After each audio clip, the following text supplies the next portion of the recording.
네. 어느 날 제 외래에 한 분이 찾아오셨었는데요. 이제 궁금한 게 있다고 하셨습니다. 그래서 뭐가 궁금하십니까 했더니 과연 제 진단명이 뭔지 모르겠습니다.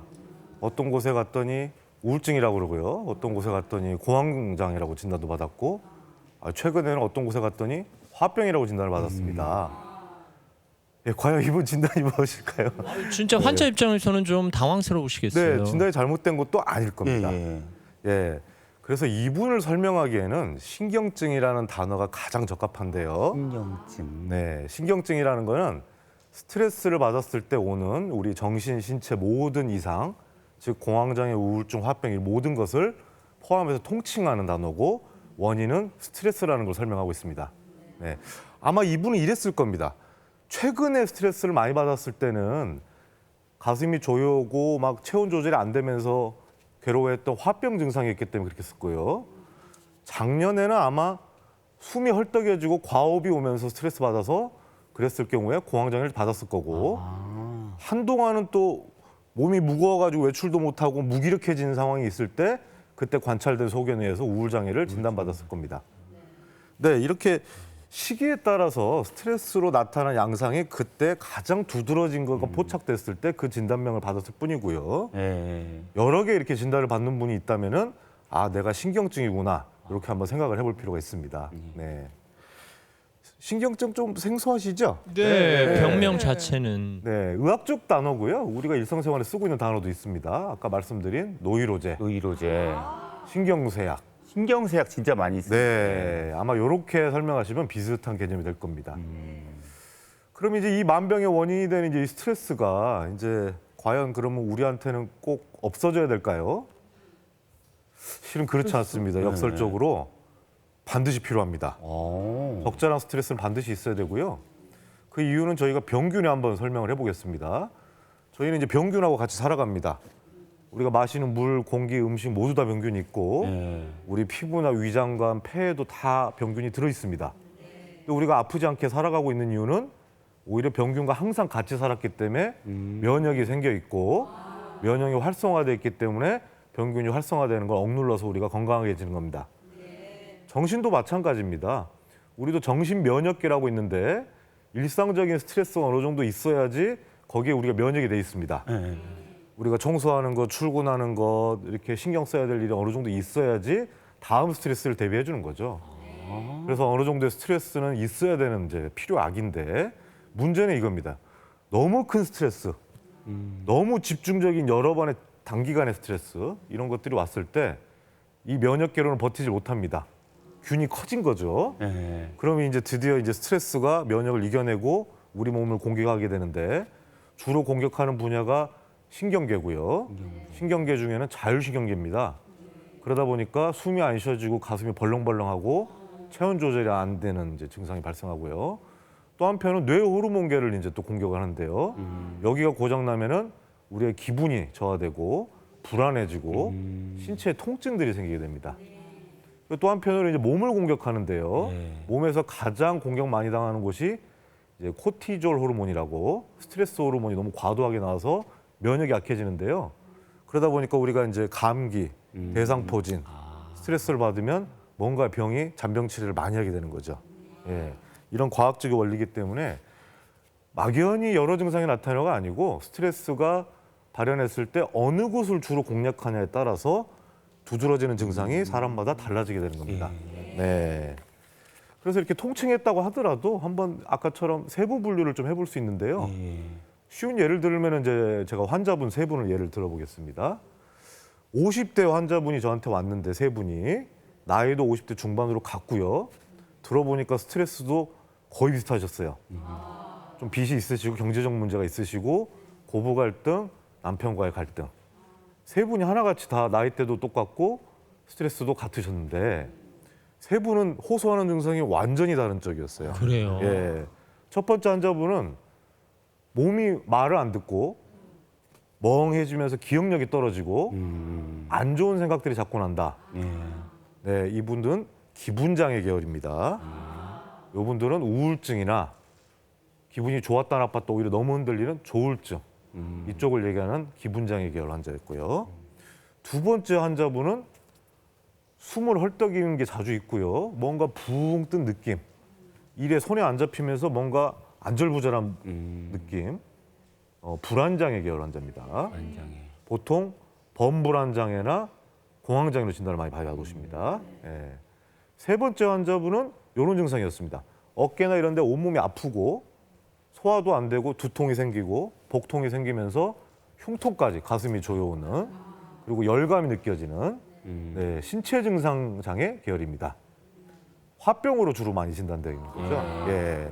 그러면 원인이 같아도 증상에 따라 진단이 달라질 수 있다는 그렇습니다. 뜻이에요. 그게 제일 중요합니다. 그래서 아까 그분이 진단이 뭡니까? 어떻게 보면 중요치 않을 수도 있습니다.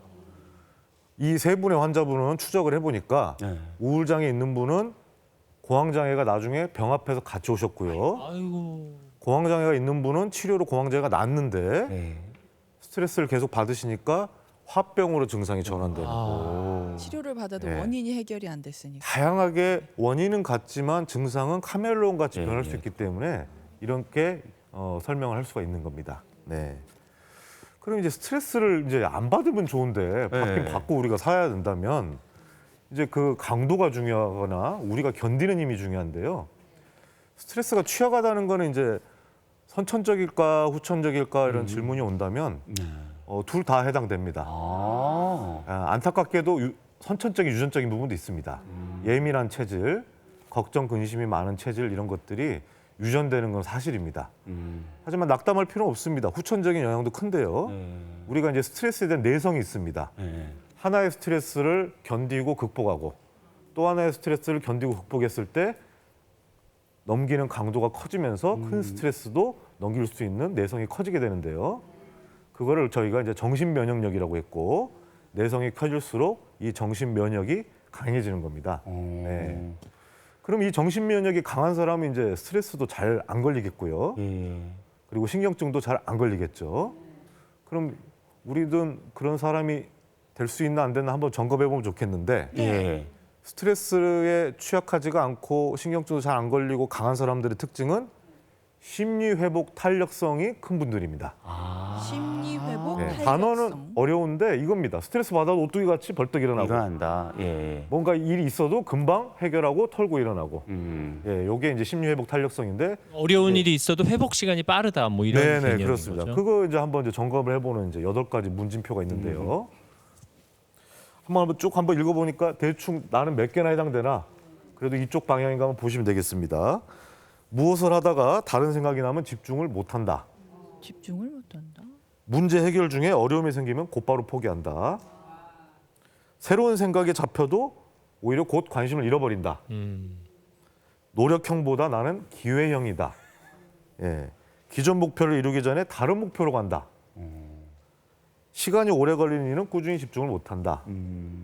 시작한 일은 끝내지 못하거나 불안정하게 끝내는 경우가 대부분이다. 주변에서 부지런히 못한다고 부지런한 편이 아니더라고 얘기한다. 네. 어떻게 보면 끈기, 인내, 열정과 관련된 항목인데요. 예, 그러네요. 이게 회복성이고 5개 이상이라면 신경증이 위험한 분이라고 생각할 수 있고 7개 이상이라면 신경증 상태일 겁니다 아마. 위험도가 아주 큰 분이라서 조금 주의 깊게 관찰을 해봐야 될 분이라 생각을 합니다. 이게 탁월한 성향하고는 좀 차이가 있다는 뜻이네요. 좀 후천적인 면이 조금 더 크고요. 네. 네. 그럼 이 신경증은 이제 어떻게 치료할까 이제 관건인데요. 우리가 이제 스트레스가 원인이니까 원인을 제거하면 좋겠지만 이 스트레스라는 게 가족, 대인관계, 우리 경제적 문제 이게 단기간에 해결되기는 어렵습니다. 결국에 스트레스가 없어지기 어렵다면 우리는 뭘 해야 되냐면 그 스트레스가 우리 몸을 공격할 때 버티게 해줘야 되는데요. 예를 들면 이런 겁니다. 이제 하늘에서 비가 내리는데 이 비가 스트레스인 겁니다. 근데 우리가 비를 멈추게 할 수는 없습니다. 그렇죠. 하늘의 뜻이니까요. 예. 또 오래 가겠죠. 그럼 우리가 이제 이 스트레스 비가 떨어진다면 우리는 어떻게 치료를 해야 될까요? 우산을 써야. 우산을 우산을 써요. 써야. 그렇죠. 우산을. 네, 우산을 씌워주는 겁니다. 이 우산을 씌워주는 치료가 이제 약물 치료, 뭐 정신 치료 이런 게 있고요. 약물 치료는 이제 항우울제, 뭐 뇌 호르몬제 이런 걸 쓰는데 생각보다 우산이 튼튼하게 받쳐줍니다. 그래서 스트레스 받는 기간 동안 드신다면은 몸의 반응을 최소화할 수가 있고 아까 같은 병의 반응을 줄일 수가 있습니다. 근데 여기서 이제 많이 하는 질문이 있습니다. 정신과 약은 오래 먹으면 중독되고 내성이 생긴다는데요. 그러니까요. 예. 네. 모든 정신과약이 그렇지는 않습니다. 정신과 약 중에 수면제나 안정제 계열은 맞습니다. 조심해야 되고 내성 중독이 어느 정도 있습니다. 어. 득보다 실이 크다면 하지 않아야 됩니다. 하지만 이 신경증 치료에 해당되는 우울증, 공황장애 쓰는 뇌호르몬제들은 내성 중독이 없습니다. 언제든지 줄여서 끊으실 수가 있고 비가 오는 동안에 몇 년이 갈지 몰라도 장기간 드셔도 안전합니다. 네. 또 이제 아까 말씀드린 우산은 비약물학적 치료도 있습니다. 인지치료라는 게 있는데 스트레스를 바라보는 관점을 좀 바꿔주는 건데요. 스트레스를 잘못 바라보는 분들이 있어요. 예. 크지 않은데 너무 크게 보는 분. 어. 닥칠 확률이 적은데 너무 두렵게 느끼시는 분. 또 해결할 수 있는 방안을 찾아보면 있을 텐데 미리 포기하시는 분. 아까 말한 대로 회복 탄력성이 낮은 분들이죠. 그분들의 이제 인지를 좀 고쳐주는 상담을 하는 게 인지치료입니다. 아. 네. 그리고 이제 마지막 또 정신치료의 중요한 부분이 지지정신치료인데요. 지정신치료. 네. 공감하는 겁니다. 어렵지 않습니다. 예. 환기하는 겁니다. 아. 네. 스트레스라는 거는 원인은 제거를 못하지만 신기하게도 공유하고 얘기해서 나눠 가지면 본인이 느끼는 스트레스는 감소되는 신기한 방법이 있습니다. 예, 예. 그러니까 털어놓는 것만으로도 네. 치료가 되는 거예요. 자기 개인사를 수다쟁이 같이 잘 털어놓는 분 의외로 스트레스 적게 받습니다. 제가 아까 전성원 쌤한테 분장실에서 털어놨거든요. 네. 그랬더니 지금 스트레스가 없어요.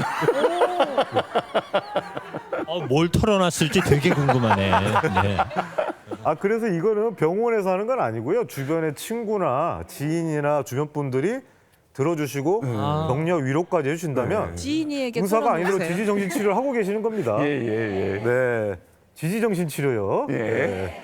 그래서 병원에 이제 오는 분은 이런 분들입니다. 이제 주변에 터놓기가 조금 어려운 주제거나 주변에 분들이 조금 없는 분들이라면 이제 상담 선생님이나 의사 선생님이 준비돼 있으니까 찾아가시면 될 것 같습니다. 네. 이렇게 만병의 원인이 되는 이제 신경증의 스트레스 반응 알아봤는데요. 정말 만병의 근원입니다. 그리고 카멜레온 같이 변하는 증상 도저히 잡을 수가 없습니다. 그렇다고 스트레스를 안 받으면 안 된다고 했습니다. 어느 정도 있어야 되죠. 그렇다면 우리가 어떤 방법을 써야 되냐? 스트레스를 조절해서 살아야 되고 큰지 작은지 항상 파악을 하면서 신경증의 위험도가 있나 없나 알아보면서 우리가 지내야 될 것 같습니다. 예. 네, 감사합니다. 평소 스트레스를 혼자서 삭히는 편이신데요. 스트레스가 쌓여서 그런지 이제는 스트레스를 받으면 일시적으로 속이 턱하고 막히는 느낌이 드는데요. 이게 기분 탓인지 정말 몸이 안 좋아지신 건지 궁금해요. 네, 아까 말한 신체 증상 장애 계열의 화병 쪽에 가까운 거죠. 원인은 같고요. 예. 근데 대부분 이제 먼저 해야 될 거는 물론 신체 검진을 해야 됩니다. 몸에 이상이 없을 때 그럴 때는 이제 아까 말씀드린 원리에 따라서 아 이게 신경증이구나. 화병 계열이 있겠고 다른 증상도 옮겨갈 수 있겠구나 예측을 하시고 그쪽 관점에서 치료적 접근을 한번 해보시는 게 어떨까 싶습니다.